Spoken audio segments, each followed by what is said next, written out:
Хүний биедэх судаснууд бол амьдралын усан оргилуур юм. Бидний амьдралын туршид судас нь хүчил төрөгч, хоол тэжээл, даавар, хаягдал бүтээгдэхүүнийг цусаар дамжуулан тээвэрлэх боломжийг олгодог. Хүний биедэх судасны нийт урт нь дунджаар 1,600,000 мянган км байдаг. Энэ нь дэлхийг 2.5 дахин бүсүрдэхэд хүрэх хангалттай урт юм. Хүний 20 орчим наснаас цусан дах хаягдал бүтээгдэхүүнүүд болох липиднууд болон сахар нь хуримтлагдж эхэлдэг бөгөөд тэдгээр нь судасны хананд бэхждэг. Энэ нь судасны ханы хатууруулж зузаан болох, уян зөөлөн байдлаа алдах, хэврэг болох шалтгаан болдог. Зарим судасны хэлбэр алдагдаж нүжрэлт үүсдэг бөгөөд энэ нь судасыг бөглөх, эсвэл судасны нарийсалтыг үүсгэдэг. Хэрвээ судасных нь нарийсвал зүрх маш хүчтэй шахалт хийх хэрэгтэй болдог бөгөөд үүний улмаас цусны даралт ихсэн. Энэ нь цаашдаа судасны ханыг хэмхэлж цусны нүж үүсэх эхлэлийг тавьдаг. Хэрвээ нүжирсэн хэсэг нь тарих руу явж байгаа цусны урсгалыг хаах юм бол тарихынд цус хангалттай хэмжээгээр очоогүй улмаар тарихны эдэсүүд аажмаар үхэж эхэлдэг. Энэ нь цаашдаа харах, унших, сонсох, таних мэдрэлүүдийг гэмтэж харавс төхөн нөхцөлийг бүрдүүлдэг юм. Хэрвээ нүжрэлт зүрх рүү явж байгаа цусны урсгалыг хаах юм бол магадгүй энэ нь зүрхний асуудал үүсэх юм. 3 цагийн дотор энэ бөглөрлийг арилгахгүй юм бол зүрхний эсийн 90 орчим хувийн хүчил төрөгчийн дутагдалд орж үхлийн аюулд хүрэх болно. Зүрх судасны өвчин дэлхий дээр хамгийн их үхэлд хүргэж байгаа өвчин. Жил бүр нас барж байгаа өвчтнүүдийн 4/1-ийн шалтгаан нь зүрхний шигдээс юм уу, тарихны харуулт байдаг. Яаж бид судсан дах цусны урсгалыг бөглөрлгүй чөлөөтэй байлгах вэ?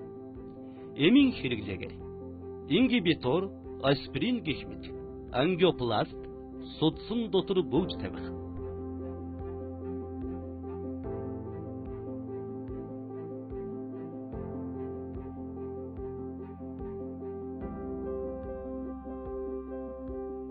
Мөн мэс заслын аргаар. Эдгээр аргууд нь эмийн гаж нөлөө, мэс заслын үеийн эсвэл дараах эрсдэлтэй байдаг. Тэгвэл эмгүй, мэс заслгүй, аюулгүй эмчилгээ байна уу? Та азотын эсэл гэж сонссон уу? Азотын эсэл бол өнгөрсөн зууны ангаах ухааны салбарын авгайх нээлтүүдийн нэг. Олон төрлийн салбарт хүн төрлөختөнд хамгийн ашиг тустай зүйл хийсэн хүмүүст жил болгон Нобелийн шагнал олгодог. Ангаахын салбарт 1901 онд рентген, 1923 онд инсулин, 1945 онд пенициллин, 1998 онд азотын эсэл орсон юм. 3000 судалгааны үр дүн азотын эсэл бидний судаснд хаягдал бүтээгдэхүүний бөөгнөрлөөс үржилэн сэргийлж судасыг эрүүл байлгаж байгааг баталж байна. Каяны компани Nitro FX бүтээгдэхүүний нарилгын томьёолыг Нобелийн шагналтай доктор Фарадэ Мюррен өдөр догодор хөгжүүлсэн. Энэ тусгай томьёол нь фолиин хүчил, бета-каротин, B12 зэрэг олон төрлийн витаминуудыг агуулдаг. L-аргинин бол тэжээлийн амин хүчил бөгөөд энэ нь азотын эслийг эсийн дотор үүсэх процессыг хүчтэй идэвхжүүлдэг. Азотын эслийн молекулууд нь маш жижигхэн. Тэдгээр молекулууд нэгдүгээрт нүжирсэн цусыг задлж шингэлнэ. Хоёрдугаарт судасны ханыг өргөсгөнө.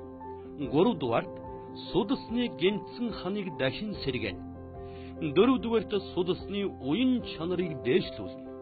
Тавдугаарт цусны эргэлтийг сайжруулна. Зургдугаарт зүрхийг хамгаална. Азотын эсэл нь гаж нөлөө байхгүй, дааваргүй, химийн найрлаггүй.